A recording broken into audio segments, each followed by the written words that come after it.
സലീം കുമാർ, അബ്ദുൽ സലീം, സതീഷ് കുമാർ, വിശാഖപട്ടണം. ഞങ്ങളുടെ ചന്ദ്രാപ്പിലി എന്ന ഞങ്ങളുടെ പ്രിയപ്പെട്ട ഗ്രാമത്തിലേക്ക് സ്വാഗതം. അപ്പോൾ ഇവിടെ ഒരു അപൂർവമായിട്ട് ഉള്ളൊരു സംഗമമായിട്ട് നമുക്ക് ഒരവസരം കിട്ടിയിരിക്കുകയാണ്. കാരണം ഈ യാത്രയിൽ താങ്കളും സുഹൃത്തുക്കളും എല്ലാം കൂടെ കാണാൻ പറ്റിയതിൽ വളരെയധികം സന്തോഷം. അതേപോലെ ഞങ്ങൾക്കും, കാരണം കേരളത്തിൽ അറിയപ്പെടുന്ന അല്ലെങ്കിൽ പ്രിയപ്പെട്ട ഹൗഡീനെ ഓർക്കുന്ന പേരിലുള്ള താങ്കളെ ഞങ്ങൾക്ക് കാണാനും താങ്കളുടെ ഒരു മാജിക്കിനെ കുറിച്ച് വളരെ കേട്ടിട്ടുണ്ട്, കണ്ടിട്ടുമുണ്ട്. അപ്പോൾ താങ്കളെ കൂടെ കാണാൻ പറ്റിയത് ഞങ്ങളുടെ സന്തോഷം കൂടെ ഞങ്ങൾ പങ്കുവയ്ക്കുന്നു. ഇപ്പോൾ വൈക്കം മുഹമ്മദ് ബഷീറിനെ കേരളം അല്ലെങ്കിൽ ലോകം ഒരുപാട് ചർച്ച ചെയ്യുന്നതാണ്. തീർച്ചയായിട്ടും ബഷീറിൻ്റെ വ്യത്യസ്തമായ ഒരു മുഖം, അതായത് വളരെ സൂക്ഷ്മമായിട്ട് ബഷീറിനെ വായിക്കുന്ന ആളുകൾക്ക്, മനസ്സിലാക്കുന്ന ആളുകൾക്ക് അറിയാവുന്ന ഒരു സാധനമാണ്. ബഷീർ നമ്മൾ കഥകളുടെ അല്ലെങ്കിൽ അക്ഷരങ്ങളുടെ മാന്ത്രികൻ എന്ന് പറയാറുണ്ടെങ്കിൽ യഥാർത്ഥത്തിൽ അദ്ദേഹം ഒരു മാന്ത്രികനായിരുന്നു എന്നുള്ളത് വളരെ ചുരുക്കം പേർക്ക് അറിയാവുള്ളൂ.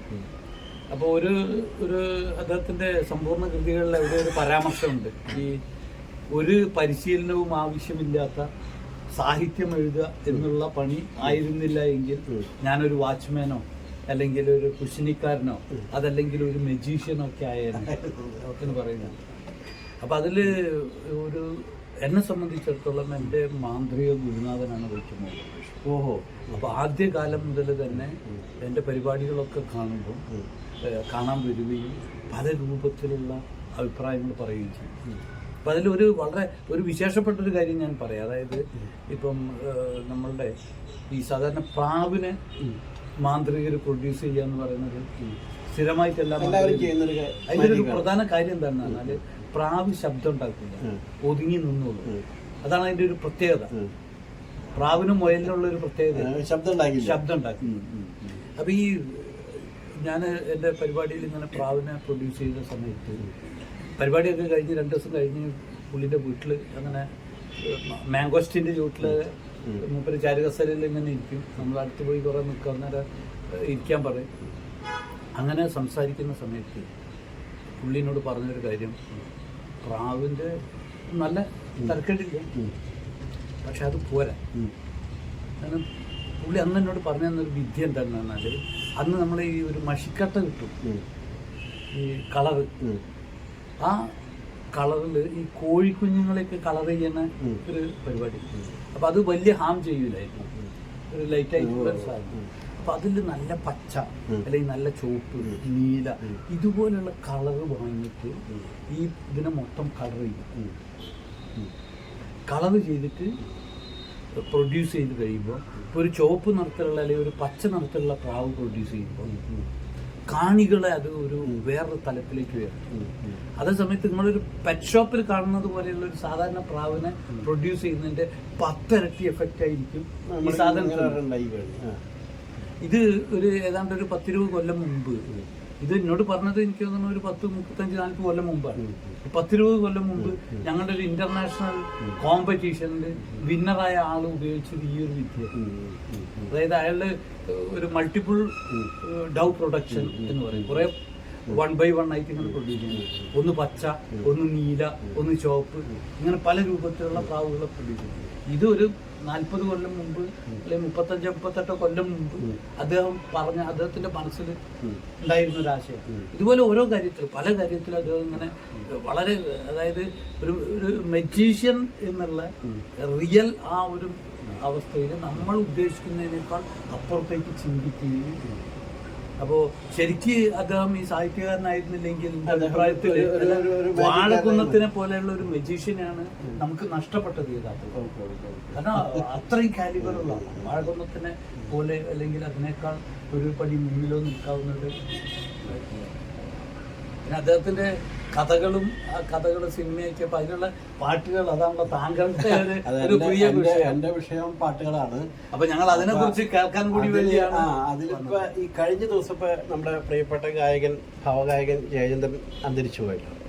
അപ്പൊ അദ്ദേഹത്തിന്റെ കുറെ അഭിമുഖങ്ങൾ പഴയതൊക്കെ എടുത്തിട്ട് ഇങ്ങനെ ഓരോരുത്തരും സോഷ്യൽ മീഡിയയിൽ ഇങ്ങനെ പോസ്റ്റ് ചെയ്തുകൊണ്ടിരിക്കുക. അപ്പോൾ ഒരു 15-20 വർഷം മുമ്പുള്ള ഒരു വീഡിയോ ഒരു കൈരളി ചാനലിലാണെന്ന് തോന്നുന്നു. അദ്ദേഹം ഇരുന്നിട്ട് ജോൺ ബ്രിട്ടാസിന്റെ മുമ്പിൽ ഇരുന്നിട്ട് പറയുന്ന ഒരു വീഡിയോ എൻ്റെ ശ്രദ്ധയിൽപ്പെട്ടു. അപ്പോൾ അത് കേട്ടപ്പോൾ എനിക്ക് ഭയങ്കര വിസ്മയമായിട്ട് തോന്നി. കാരണം മലയാളത്തിലെ ആദ്യത്തെ ഗസൽ എന്ന് വിശേഷിപ്പിക്കാവുന്ന ഒരു ഗാനം ഭാർഗവ നിലയം. ഭാർഗവ നിലയം എന്ന സിനിമയെ കുറിച്ച് പ്രത്യേകിച്ച് പറയേണ്ട കാര്യമില്ല.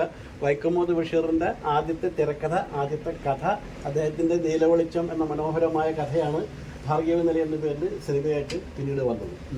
അപ്പം അതിൽ യേശുദാസ് പാടുന്ന താമസം എന്തേ വരുവാൻ എന്നുള്ള മലയാളത്തിലെ ആദ്യത്തെ ഗസൽ, അത്രയും സുന്ദരമായൊരു ഗാനം എന്താ പറയുക, അതുവരയ്ക്ക് മലയാള ചലച്ചിത്രവേദി കേട്ടിട്ടുണ്ടായിരുന്നില്ല. മാത്രമല്ല ആരൊറ്റ ഗാനം പാടിയതിന് ശേഷമാണ് അത് കേട്ട നമ്മുടെ മലയാളത്തിൻ്റെ ജ്ഞാനപീഠ ജേതാവായ ജി ശങ്കരക്കുറുപ്പാണ് യേശുദാസിന് ആദ്യമായിട്ട് ഗാനഗന്ധർവൻ എന്ന് വിശേഷിപ്പിക്കുന്നത്. ആ പേരങ്ങ് പതിഞ്ഞുപോയി. പിന്നെ അത് അദ്ദേഹം കേരളത്തിൻ്റെ മാത്രമല്ല ഇന്ത്യയുടെ തന്നെ ഗാനഗന്ധർവനായിട്ട് മാറി. അത്രയും സുന്ദരമായിരുന്നു ആ ആലാപനം. വൈക്കം മുഹമ്മദ് ബഷീറിന്റെ കഥാപാത്രമായിട്ടുള്ള അദ്ദേഹത്തിന്റെ സ്വന്തം കഥാപാത്രമാണല്ലോ. അപ്പൊ അതിൽ പറയാൻ പറ്റുന്നൊരു, ഞാൻ ജയചന്ദ്രനെ കുറിച്ചാണ് പറഞ്ഞു വന്നത്. അപ്പൊ ഈ ഒരൊറ്റ ഗാനം കേൾക്കാൻ വേണ്ടി മാത്രം ജയചന്ദ്രൻ എന്നാലും ഗായകനായിട്ടില്ല, ഇരിഞ്ഞാലക്കുടയിൽ പഠിക്കുകയാണ്, സ്റ്റുഡൻ്റ് ആണ്. ഈ അന്നത്തെ ഇരിഞ്ഞാലക്കുട കോന്നി നമ്മുടെ ഒരു തിയേറ്റർ ഉണ്ടായിരുന്നു. ഇപ്പം ആ തിയേറ്റർ വേറെന്തൊരു പേരാണ്, സിന്ധു നങ്ങണ്ടാണ്. തിയേറ്റർ ഉണ്ടോയെന്നാണ് സംശയമാണ്. ആ തിയേറ്ററിൽ 27 തവണ ജയചന്ദ്രൻ പോയിട്ട് ഈ പാട്ട് കേൾക്കാൻ വേണ്ടി മാത്രം.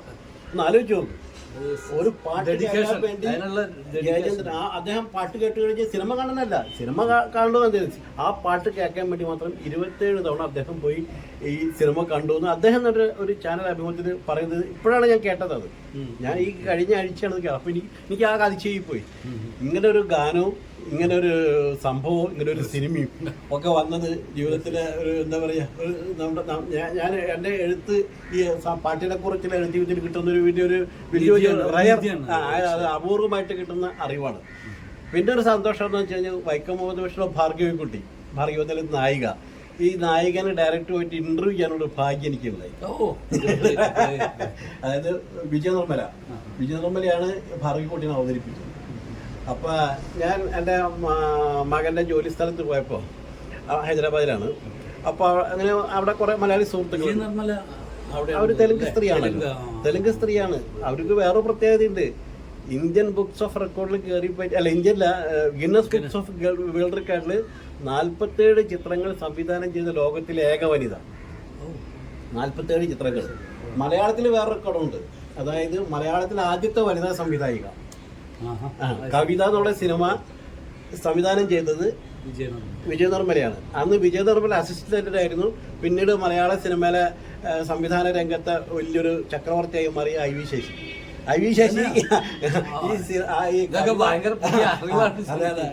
വി ശശി ഈ കാറ്റുപുരച്ചൊന്നല്ല കവിത സംവിധാനം ചെയ്യുന്ന സമയത്ത് ഐ വി ശശി വിജയ നിർമ്മലയുടെ അസിസ്റ്റന്റ് ആയിരുന്നു. നമ്മളെ നാട്ടുകാരനാണ്. അറിയാം, കോഴിക്കോട്ടുകാരനാണെന്ന് അറിയാം. അതിനുശേഷമാണ് പിന്നെ ഉത്സവത്തെ കൂടെ ഐ വി ശശി സംവിധാനമായി. പിന്നെ മലയാള സിനിമയുടെ ഒരേ സമയം 10-15 സിനിമ ഡയറക്റ്റ് ചെയ്യുന്ന ഒരു സംവിധാനമായിട്ട് വളർന്നല്ലോ. അപ്പൊ വൈക്കം മുഹമ്മദ് ബഷീറിനെ കുറിച്ച് ഓർക്കുമ്പോൾ നമുക്ക് ഓർക്കാൻ പറ്റാവുന്ന ഏറ്റവും വലിയൊരു കാര്യം ഇതാണ്, ഈ ഭാർഗവി നിലയത്തിലെ ഈ ഗാനവും പിന്നെ അടുത്ത എല്ലാ ഗാനങ്ങളും. വേറൊരു സവിശേഷത, സാധാരണ നമ്മൾ മലയാള സിനിമയിൽ പല സിനിമകളും റീടേക്ക് ചെയ്യാറുണ്ട്. പഴയ സിനിമകൾ എടുത്തിട്ട് പുതിയ ചെയ്യും. ഇപ്പൊ ചട്ടക്കാരി നമ്മുടെ പഴയ കാലത്ത് പമ്മനെ സംവിധാനം ചെയ്ത് അത് ലക്ഷ്മി അഭിനയിച്ച അത് നാളെ എടുത്തിരുന്നു. അപ്പൊ മൊത്തം ഒരു ത്രെഡ് മാത്രം എടുത്ത് പാട്ടുകളൊക്കെ പുതിയ അടിച്ചു. ഇതേപോലെ തന്നെ പറങ്കിമല അങ്ങോട്ടൊക്കെ വന്നു. ഇങ്ങനെ കുറെ നിദ്ര അവരൊക്കെ എന്താ ചെയ്യുന്നത് വെച്ച് കഴിഞ്ഞാൽ പഴയ സിനിമ എടുക്കുമ്പോൾ അവർ പഴയ പാട്ട് വിട്ടിട്ട് പുതിയത് എടുക്കും. പുതിയ പാട്ടായിരിക്കും കൂട്ടിച്ചേർക്കുക. പക്ഷേ ഈ ഭാർഗവി നിലയം രണ്ടാമതെടുത്തു നീല വെളിച്ചം, അതേ പേരിൽ തന്നെ. ആഷിഖ് കപൂറിന് ഡയറക്റ്റ് ചെയ്തത്, വിജയ നിർമ്മല റോൾ ചെയ്തത് റിമ കല്ലിങ്ങലായിരുന്നു. അപ്പം അതിലെന്താ ചെയ്തതെന്ന് വെച്ച് കഴിഞ്ഞാൽ അദ്ദേഹം പുതിയ പാട്ടുകൾ അന്വേഷിച്ചു പോയില്ല. അദ്ദേഹം അതിലത്തെ എല്ലാ ഭാർഗവി നിലയത്തിലത്തെ എല്ലാ ഗാനങ്ങളും, ഒരു ഗാനം ഒഴിച്ച് ബാക്കി എല്ലാ ഗാനങ്ങളും അദ്ദേഹം ഇതേപോലത്തെ അവതരിപ്പിക്കും. അതുകൊണ്ട് സബ്സ്റ്റിറ്റ്യൂട്ട് ചെയ്യാൻ കഴിയില്ല. അതാണ് പി ഭാസ്കരൻ, ബാബുരാജ് അവരെഴുതിയിട്ടുള്ള അവളെ യേശുദാസിന്റെ ഒരു കോമ്പിനേഷൻ. ജാനകി ഇവരായിരുന്നു അന്നത് കൂട്ടുകെട്ട്. യേശുദാസ്, ജാനകി, പി ഭാസ്കരൻ, ബാബുരാജ്. അപ്പൊ ഇവര് സൃഷ്ടിച്ച ഒരു നാദപ്രപഞ്ചമുണ്ട്, ഒരു രാഗലഹരി. അതിന് നമുക്ക് പകരം വെക്കാനില്ല. അത് നന്നായി, ആ പാട്ടുകൾ തന്നെ ഉൾപ്പെടുത്തിയത് വളരെ നന്നായെന്ന് ഞാൻ പറയാം. കാരണം നമുക്ക് ആ പാട്ടുകൾ ഒന്നുകൂടെ നമ്മുടെ മനസ്സിലേക്ക് കയറി വന്നു എന്നുള്ളതാണ് ഒരു വലിയ അനുഭവമായിരുന്നു. പിന്നെ അദ്ദേഹത്തിന്റെ ഏറ്റവും അവസാനം ബാല്യകാലസഖി പണ്ട് പ്രൈം മിനിസ്റ്റർ അഭിനയിച്ച സിനിമയായിരുന്നു. അടുത്ത കാലത്ത് ആ സിനിമ വീണ്ടും റീബേക്ക് ചെയ്തിട്ട് മമ്മൂട്ടി അഭിനയിച്ചു. സതീഷ് ബാബു പ്രമോദ് പയ്യൻ അദ്ദേഹം വീണ്ടും അത് ചെയ്തു. അപ്പൊ അതില് ഒരു പുതിയ ഗാനം നമ്മുടെ കേരാഘവൻ മാസ്റ്റർ അവസാനമായിട്ട് സംഗീതം ചെയ്തൊരു ഗാനമുണ്ടല്ലോ, താമരപ്പൂങ്കാവിൽ താമസിക്കുന്നോളെ എന്ന് പറഞ്ഞൊരു പാട്ട്. അപ്പൊ അതും അങ്ങനെ കേരാഘവൻ മാസ്റ്റർ അവസാനത്തെ ഗാന സംഗീത നിർവ്വഹണം ഈ വൈക്കം മുഹമ്മദ് ബഷീറിന്റെ ബാല്യകാലസഖിക്കായി. അങ്ങനെ പല നമുക്ക് എന്താ പറയാ, ബഷീറിന്റെ സംഗീത അല്ലെങ്കിൽ സാഹിത്യ ജീവിതമായിട്ട് സംഗീത ജീവിതമായിട്ട് നമുക്ക് കണക്ട് ചെയ്യാവുന്ന പല കാര്യങ്ങളുണ്ട്. പിന്നെ ഒരു നല്ലൊരു അനുഭവം കൂടെ, അത് പാട്ടായിട്ട് ബന്ധപ്പെട്ടല്ല, വൈക്കം മുഹമ്മദ് ബഷീറിന്റെ ഏറ്റവും പ്രശസ്തമായ ഒരു കൃതിയാണ് മതിലുകൾ. ഈ മതിലുകൾക്കുള്ളൊരു പ്രത്യേകത എന്ന് വെച്ചാൽ അടൂർ ഗോപാലകൃഷ്ണൻ ഡയറക്റ്റ് ചെയ്തിരിക്കുന്നു. അപ്പൊ അടൂർ ഗോപാലകൃഷ്ണൻ എന്ന് വെച്ച് കഴിഞ്ഞാൽ ഇന്ത്യൻ ചലച്ചിത്ര വേദിയിൽ തന്നെ ഏറ്റവും എണ്ണപ്പെട്ട മികച്ച സംവിധായകൻ. സത്യത്രയ കഴിഞ്ഞാൽ അല്ലെങ്കിൽ മലയാളത്തിൽ നിന്ന് ഏറ്റവും പോപ്പുലർ ആയിട്ടുള്ള സംവിധായകനാണ് അടൂർ ഗോപാലകൃഷ്ണൻ. അപ്പൊ അദ്ദേഹം മതിലുകൾ ചെയ്തപ്പോൾ മതിലുകളുടെ പ്രത്യേകത അറിയില്ലേ? അതായത് ജയിലിലെത്തുന്ന ഒരു കഥാപാത്രം, ആ കഥാപാത്രം അവിടെ സഹതടവുകാരിയായിട്ടുന്ന മറ്റൊരു സ്ത്രീ തടവുകാരി, ഇവർ തമ്മിൽ ഒരു മതിലുകളാണ്. ആ മതിലിന്റെ അപ്പുറത്താണ് ഇവര് അപ്പൊ നായികൻ ഒരിക്കലും സിനിമയിൽ കാണില്ല, കാരണം നായിക അപ്പുറത്താണ്. ഈ സിനിമ കഴിയുന്നവരേക്ക് നായിക പ്രത്യക്ഷപ്പെടുന്നില്ല, ശബ്ദം മാത്രമേ കേൾക്കുന്നുള്ളൂ. അപ്പൊ അടൂർ ഗോപാലകൃഷ്ണൻ ഈ ശബ്ദത്തിന് വേണ്ടി സെലക്ട് ചെയ്തത് KPSL എഴുതാനായി. അപ്പൊ എല്ലാവരും ഇതൊരു ഭയങ്കര ക്ലാസിക്കാണ്, ഭയങ്കര സംഭവമാണെന്നൊക്കെ പറഞ്ഞെങ്കിലും എനിക്ക് അതിനോട് ഭയങ്കര വിയോജിപ്പ് ഉണ്ടായിരുന്നു. ഞാൻ പറയും കൂടി ഞാനും അതിനോട് വിയോജിക്കുന്നു. ആ ശബ്ദം കേട്ട് കഴിഞ്ഞാൽ നമുക്ക് അവിടെ ആളെ രൂപം വന്നു, മനസ്സിലായി? അത് വരരുതായിരുന്നു. ഒരു KPSLോട് നമുക്ക് ഭയങ്കര ആദരവാണ്, അത് നമുക്ക് ഇഷ്ടപ്പെട്ട നടിയാണ്, ആ ശബ്ദം മനോഹരമാണ്, ഏത് ആൾക്കൂട്ടത്തിലും തിരിച്ചറിയാവുന്ന ശബ്ദമാണ് KPSL ഇതിന്റെ ശബ്ദം. അല്ലെങ്കിൽ അയാൾക്ക് ആർക്കും സംശയമൊന്നുമില്ല. പക്ഷേ അവരെ നമുക്ക് ഈ വൈക്കം മുഹമ്മദ് ബഷീറിന്റെ മാനസപുത്രിയായ നാരായണിയെ അവതരിപ്പിക്കാൻ തെരഞ്ഞെടുത്തതിൽ അടൂർ ഗോപാലകൃഷ്ണന് ഞാൻ പറയും ഒരു ആന മണ്ടത്തരം, ഒരു വലിയ ഹിമാലയൻ മണ്ടത്തരം തന്നെ പറയാം. അങ്ങനെ ഒരിക്കലും ചെയ്യാൻ പാടില്ല. കാരണം ഈ സിനിമ കാണുമ്പോൾ നമ്മുടെ മനസ്സിൽ വരുന്നത് മതിലിനപ്പുറത്തുള്ള KPSL എഴുതാണ് നമ്മുടെ ശബ്ദം അല്ലേ? റീസെന്റ് ഒരു സിനിമയിൽ അങ്ങനെ ഉണ്ടായി, അതിന്റെ പേര് ഞാൻ ഓർക്കുന്നില്ല. ഒരു നല്ലൊരു പുതുമുഖ സംവിധായകന്റെ ഒരു സിനിമയാണ്, ഒരു ഡിറ്റക്റ്റീവ് ലൈനിലുള്ള ഒരു സ്റ്റോറിയാണ്. പക്ഷെ അതിന്റെ ആമുഖം പറയുന്നത് മോഹൻലാൽ. കാരണം അത് ആ സാധനം പറയും. യഥാർത്ഥത്തിൽ അയാൾ പുതുക്കക്കാരനായതുകൊണ്ട് അയാൾ മോഹൻലാലിന്റെ ശബ്ദം കിട്ടുമ്പോൾ ഉണ്ടാകുന്ന മോഹൻലാൽ ഫാൻസിന്റെ ഒരു ഇതുണ്ടല്ലോ, അത് ഉപയോഗപ്പെടുത്തിയായിരിക്കും. പക്ഷെ യഥാർത്ഥത്തിൽ ആ സിനിമ നല്ലൊരു സിനിമയായിരുന്നു. അതിന് യഥാർത്ഥത്തിൽ മോഹൻലാലിന്റെ ശബ്ദമൊന്നും ആവശ്യമില്ല. അതങ്ങനെയല്ല. ഇത് നമുക്ക് ഈ സാഹിത്യകൃതിയിൽ ഒരിക്കലും നമ്മൾ ആരാണ് ഈ ശബ്ദം, നമ്മുടെ നാരായണി ആരാണെന്ന് നമുക്കറിയില്ല. പക്ഷെ അടൂർ ബാലകൃഷ്ണൻ ഈ KPSL ഇതിനെ തെരഞ്ഞെടുക്കും. അവരെ ശബ്ദം തെരഞ്ഞെടുത്തതിലൂടെ അദ്ദേഹം ചെയ്തൊരു വലിയ അതില് ശരിക്കും വൈക്കം എഴുതുന്നത് വൈക്കം കണ്ടില്ല, അതിൽ അയാൾ ആ കഥാപാത്രമായിട്ട്. അതുകൊണ്ട് എന്താ സിനിമ ക്ലാസിക്കായില്ല, പക്ഷെ സാഹിത്യകൃതി ഇന്നും ക്ലാസിക്കാണ്. ഇപ്പോഴും അത് പുതിയ വായനക്കാരെ കിട്ടിക്കൊണ്ടിരിക്കുക. അപ്പൊ ഇങ്ങനെ ചില കാര്യങ്ങൾ ഷൂട്ടിങ്ങിന്റെ സമയത്ത് വന്നപ്പോ മമ്മൂട്ടിയും അടൂർ ഗോപാലകൃഷ്ണനും ഒക്കെ ബേപ്പൂര് വന്നിരുന്നു. അപ്പൊ ഞങ്ങള് വളരെ കൗതുകത്തോടു കൂടി അപ്പൊ മൂപ്പര് മമ്മൂട്ടിനെ ഒന്നിങ്ങനെ നോക്കിയിട്ട് പറഞ്ഞേ, താൻ അത്ര പോരാട്ടോ, ഞാൻ അന്ന് ഇതിനേക്കാൾ സുന്ദരനായിരുന്നു. അത് വായിക്കുമ്പോ പറഞ്ഞതാണ് മമ്മൂട്ടിനോട് അവിടെ ബേപ്പൂരില് വീട്ടിൽ വന്നപ്പോ. അവിടെ എന്തായാലും മമ്മൂട്ടിക്ക് ഭാഗ്യമുണ്ടായി, വൈക്കം മുഹമ്മദ് ബഷീർ അവതരിപ്പിക്കാൻ പറ്റി. അതും കൂടാതെ ദേശീയ അവാർഡും അതും കൂടാതെ നമുക്ക് ഈയിരട്ട് കാര്യത്തോട് വിയോജിപ്പുള്ളൂട്ടോ. നമുക്ക് മറ്റു കാര്യങ്ങൾ അതെ. പിന്നെ ടൊവിനോ തോമസ് അദ്ദേഹമാണ് ഇപ്പൊ ജയില വിളിച്ചെന്ന് പറഞ്ഞിട്ട് വീണ്ടും സിനിമ എടുത്തപ്പോ വൈക്കം മുഹമ്മദ് ബഷീർ അവതരിപ്പിച്ച് ടൊവിനോയാണ്. അപ്പൊ ഈ രണ്ട് നല്ല നടന്മാർക്ക്, മലയാളത്തിന്റെ രണ്ട് നടന്മാർക്ക് വൈക്കം മുഹമ്മദ് ബഷീറായിട്ട് ഒരു പകർന്നാട്ടം. അല്ലെങ്കിൽ മലയാള സിനിമയില് ഇങ്ങനെ ഒരു സാഹിത്യകാരനെ 2 പ്രമുഖ നടന്മാരെ അവതരിപ്പിക്കുന്ന ചരിത്രം കൂടെ ആദ്യമായിട്ടാണ്. അതായിരിക്കും. അതുപോലെ തന്നെ ഒരു സിനിമയ്ക്ക് 2 പതിപ്പുണ്ടാവുക, അതൊക്കെ വളരെ അത് പിന്നെ ഇപ്പൊ അങ്ങനെ വന്നു തുടങ്ങി. പക്ഷെ ഇത് നിങ്ങൾ പറഞ്ഞത് ആദ്യമായിരിക്കും അല്ലേ? അല്ല, ഞാൻ ഇത് സിനിമ ഇറങ്ങിയ കാലത്ത് അന്ന് നമ്മുടെ മാതൃഭൂമിയുടെ ഒരു ചിത്രഭൂമി നമ്മുടെ ഒരു ഫിലിം മാഗസിൻ ഉണ്ടായിരുന്നു, ചിത്രഭൂമി. അപ്പൊ അതിലിങ്ങനെ എല്ലാ ആഴ്ചയും ഇങ്ങനെ വായനക്കാരുടെ കത്തുകളെന്നും പറഞ്ഞിട്ടൊരു എല്ലാ പത്രങ്ങളും ഉണ്ട്, വാരികളും ഉണ്ടാവില്ല. അപ്പൊ അതിൽ എല്ലാ ആഴ്ചയും മികച്ച കത്തിന് 100 രൂപ സമ്മാനം എന്ന് പറഞ്ഞിട്ട് ഒരു സമ്മാനം കൊടുക്കും. അപ്പൊ ഞാൻ ഈ അടൂർ ഗോപാലന്റെ ഈ സിനിമ കണ്ടപ്പോൾ എനിക്ക് തോന്നിയ അഭിപ്രായം, ഞാനത് എഴുതി ചിത്രഭൂമിക്ക് അയച്ചു കൊടുത്തു. അപ്പൊ ആ ആഴ്ച 100 രൂപ സമ്മാനം.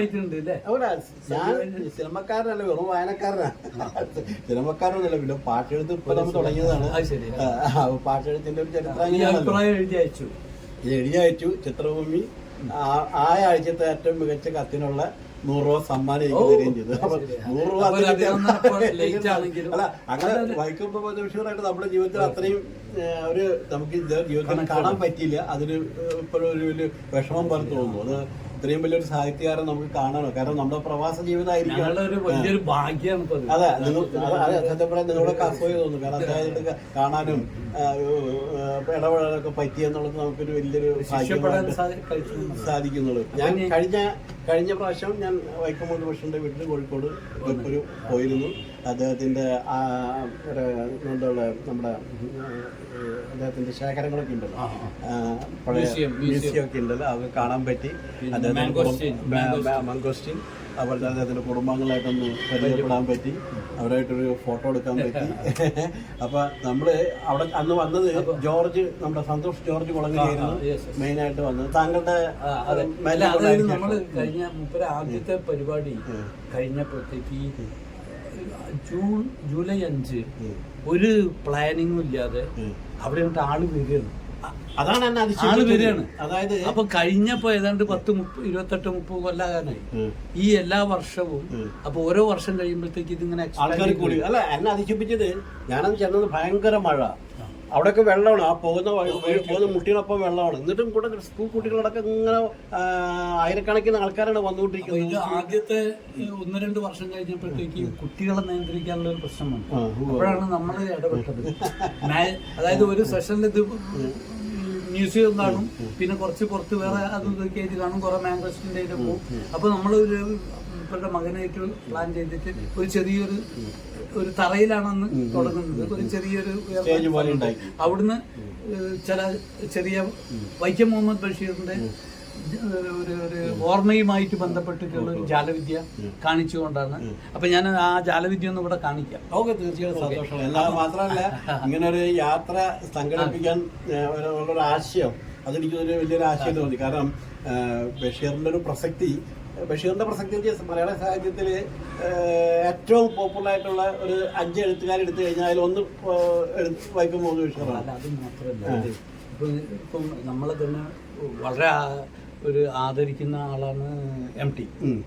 ഇപ്പം നമ്മൾ പുതിയ തലമുറയിലെ കുട്ടികളോട് എന്താ ചോദിച്ചാൽ ഈ MTനെ വായിച്ച ആളുകൾ കുറവാണ്. MT ഭയങ്കര വലിയ സാഹിത്യത്തിലെ വലിയ മുടിയുടെ മന്നനാണ്, അതിലൊന്നും അഭിപ്രായപ്പെട്ടു. പക്ഷെ വൈക്കം മുഹമ്മദ് ബഷീർ പറഞ്ഞാൽ ചെറിയ കുട്ടികൾ, സ്കൂൾ കുട്ടികൾ. ഇപ്പൊ കഴിഞ്ഞ പ്രാവശ്യം എനിക്ക് തോന്നുന്നത് ഒരു 2ാം ക്ലാസ്സിലും 3ാം ക്ലാസ്സിലിട്ടും പഠിക്കുന്ന ഒരു പയ്യൻ ഇദ്ദേഹത്തിന്റെ കഥാപാത്രങ്ങളെ മോണാക്ട് ചെയ്യാൻ അവരിലേക്കൊക്കെ ഇറങ്ങി ചെല്ലാവുന്ന ഒരു സാധനമാണ്. അതായത് പക്ഷെ നല്ല വലിയ കാമ്പുള്ള സാധനമാണ്. പക്ഷെ അത് സാധാരണ കുട്ടികളുടെ അടുത്തേക്കോ അല്ലെങ്കിൽ സാധാരണക്കാരുടെ അതാണ് കഥാപാത്രങ്ങള് നമ്മളെ ചുറ്റിൽ കണ്ട ആൾക്കാരാണ്, അല്ലാതെ അവരൊരു ദന്തഗോപുരവാസികളല്ല. ഇപ്പൊ കഴിഞ്ഞ ദിവസം ഞാൻ ആ നാടകം കണ്ടിരുന്നു, മുച്ചിട്ട് കളിക്കേണ്ട മകൾ.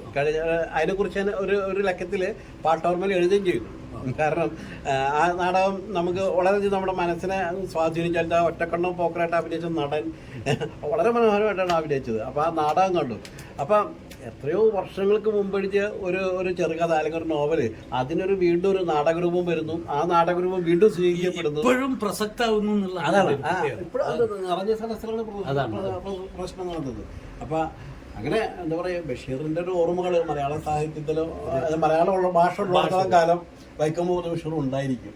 അതാണ് ഇതിൽ 2 കാര്യങ്ങളും കൂടി. ഒന്ന്, നിങ്ങൾ പറഞ്ഞ ഈ ഭാർഗവി നിലയത്തിലേക്കാണ് ഞങ്ങൾ പോകുന്നത്. നാളത്തെ ഞങ്ങളുടെ പരിപാടി ഭാർഗവി നിലയത്തിലാണ്. അതായത് ഭാർഗവി നിലയം ഫെഡറൽ ബാങ്കുകാർ വാങ്ങിയിട്ട് പ്രൊട്ടക്ട് ചെയ്തിരിക്കുകയാണ്. അപ്പോൾ ഫെഡറൽ നിലയം എന്നുള്ള പേരിൽ അതിന്റെ സർട്ടൺ ഏരിയ അവർ സാംസ്കാരിക പ്രവർത്തകർക്ക് വേണ്ടിയിട്ട് മാറ്റിവെച്ചിരിക്കുക. അപ്പൊ ഞങ്ങൾ ഒരു ചരിത്രം മ്യൂസിയമായിട്ട് മാറും. അല്ല, ഇപ്പൊ ഓൾറെഡി മാറി കഴിഞ്ഞു. അപ്പൊ ഞങ്ങൾ ഇപ്പം നാളെ അവിടെ ഒന്ന് പെർഫോം ചെയ്യാൻ പോകുന്നത് ഈ ഫെഡറൽ നിലയം എന്ന പഴയ ഭാർഗവി നിലയം. രണ്ടാമത്തെ നാളെ ഭാഗ്യവശാൽ നമ്മളെ പൊൻകുരിശ് മോഷ്ടിച്ച പള്ളിയിലെ പെരുന്നാളാണ്. മലയാറ്റ പള്ളിയിൽ. അത് ഞങ്ങൾക്ക് യാത്രയിൽ കിട്ടിയൊരു ഭാഗ്യമാണ്. അപ്പൊ അവിടെ ഒന്ന് പോകാനാണ്. അപ്പൊ ഇതോടൊപ്പം തന്നെ വേറൊരു കാര്യം എന്താണെന്ന് പറഞ്ഞാൽ ഈ ബഷീറിന്റെ കഥാപാത്രങ്ങളെ മുഴുവൻ അണിനിരത്തിയിട്ട് ഞാൻ ഒരു കഴിഞ്ഞ ഈ 2024 ലാസ്റ്റിൽ യൂറോപ്പിലേക്ക് ഒരു പര്യടനം നടത്താനുള്ള ഒരു അവസരം ലഭിച്ചു. അപ്പോൾ ജർമ്മനിയിൽ ഒരു യൂണിവേഴ്സിറ്റിയിൽ മലയാളം പഠിപ്പിക്കുന്നു. അതെനിക്ക് കേട്ടപ്പോൾ അത്ഭുതം തോന്നി. ഞാൻ അതിൻ്റെ പിന്നാലെ അന്വേഷിച്ച് പിടിച്ചിട്ട് അതായത് 2001 നമ്മളൊരു ബഷീർ ജന്മദിനം, ബഷീറിന്റെ ചരമദിനമാണ് ഫാമിലി ആചരിക്കുന്നത്. ചരമദിനം ഞങ്ങൾ ചരമദിനമാണ് അവരെ ആചരിക്കുന്നത്. ജന്മദിനം ഞങ്ങൾ ഏറ്റെടുത്തിട്ട് അതിന്റെ ഭാഗമാണ് ഇപ്പൊ ഞങ്ങളുടെ ഈ യാത്ര. ജനുവരി 21-നാണ്. അപ്പൊ അതിന്റെ ഒരു പ്രചാരണത്തിന്റെ ഭാഗത്തിലാണ് എന്നോട് യൂറോപ്പിൽ നിന്ന്, ഞാൻ ആർട്സ് കോളേജിലെ പൂർവ്വ വിദ്യാർത്ഥി സംഘടനയുടെ പ്രസിഡന്റാണ്. അപ്പൊ ആ ഗ്രൂപ്പിലൊക്കെ ഇങ്ങനെ ഈ പരിപാടി ഇട്ട സമയത്ത് ഒരു മറ്റേ സ്വീഡനിൽ പോസ്റ്റ് ഡോക്ടറൽ ചെയ്യുന്നൊരു കുട്ടി ഉണ്ടായിരുന്നു. അവൾ ആർട്സ് കോളേജിലെ അലുമിനിയാണ്. അപ്പൊ അവര് എന്നോട് പറഞ്ഞു ഇങ്ങനെ ജർമ്മനിയിലൊരു യൂണിവേഴ്സിറ്റിയിൽ ഈ മലയാളം പഠിപ്പിക്കുന്നു. കേട്ടപ്പോൾ എനിക്ക് അത്ഭുതം തോന്നി. അങ്ങനെ അതിൻ്റെ പിന്നാലെ അന്വേഷിച്ച് നടന്നിട്ട് ആണ് ഈ ജർമ്മൻ യൂണിവേഴ്സിറ്റിയിൽ നമ്മുടെ ടുബിംഗൻ സർവകലാശാലയിൽ ഒരു കോണ്ടാക്റ്റ് കിട്ടുന്നത്. എൻ്റെ മകൾ ജർമ്മനിയിലാണ്. അപ്പം ഈ മകളുടെ അടുത്തേക്ക് ഞാനും വൈഫും കൂടി ഒരു യാത്ര പോകാനുള്ളൊരു അവസരം കിട്ടി. ആ അവസരം കിട്ടി ഇപ്പോൾ ഒരു 3-4 മാസം മുന്നേ പ്ലാൻ ചെയ്തിട്ടാണ് ഞങ്ങൾ പോകുന്നത്. അപ്പോൾ പോകുമ്പോൾ ഞാൻ അവർക്കൊരു കത്തെഴുതി, ഇങ്ങനെ ഞാൻ വരുന്നുണ്ട് അവിടേക്ക് എന്ന് പറഞ്ഞിട്ട്. അപ്പോൾ അവർ ഉടനെ റിപ്ലൈ ചെയ്ത് എന്താണ് ഇവിടുത്തെ സ്റ്റുഡൻസിന് അല്ലെങ്കിൽ ഞങ്ങൾക്ക് വേണ്ടിയിട്ട് എന്താണ് നിങ്ങൾക്ക് ചെയ്യാൻ പറ്റുന്നത്. അപ്പോൾ ഞാൻ 2 പ്രപ്പോസൽ വെച്ചു. ഒന്ന്, മലയാളം ഡിപ്പാർട്ട്മെൻറ്റ് അവിടെ ഉള്ളത് കൊണ്ട് ഈ my magic experience with Vaikom Muhammad Basheer ഒന്ന്. രണ്ടാമത്തത് the art and science of creating illusion. അത് എല്ലാവർക്കും ചെയ്യാവുന്നതാണ്. ആക്ച്വലി ഇറ്റ് ഈസ് മാജിക് ആണ്. മാജിക്കിനെ കുറച്ചും കൂടി ഭംഗിയായിട്ട് പറഞ്ഞു, art and science of creating illusion. അപ്പം അവർ ആ മെയിലിന് മറുപടി ആയിട്ട് അവരുടെ HOD ഒക്കെ ആയിട്ട് ഡിസ്കസ് ചെയ്തപ്പോൾ അവർ ആ 2 സബ്ജക്റ്റും അവർക്ക് താല്പര്യമുണ്ട്. ഓരോ മണിക്കൂർ വീതം 2 മണിക്കൂറിൻ്റെ പ്രോഗ്രാം നിങ്ങൾക്ക് തരാം. മാത്രമല്ല യൂണിവേഴ്സിറ്റി ആദ്യമായിട്ടാണ് ഒരു മജീഷ്യനെ ഇൻവൈറ്റ് ചെയ്യുന്നത് എന്നും. അപ്പം അങ്ങനെ ഒരു ഭാഗ്യം കിട്ടി.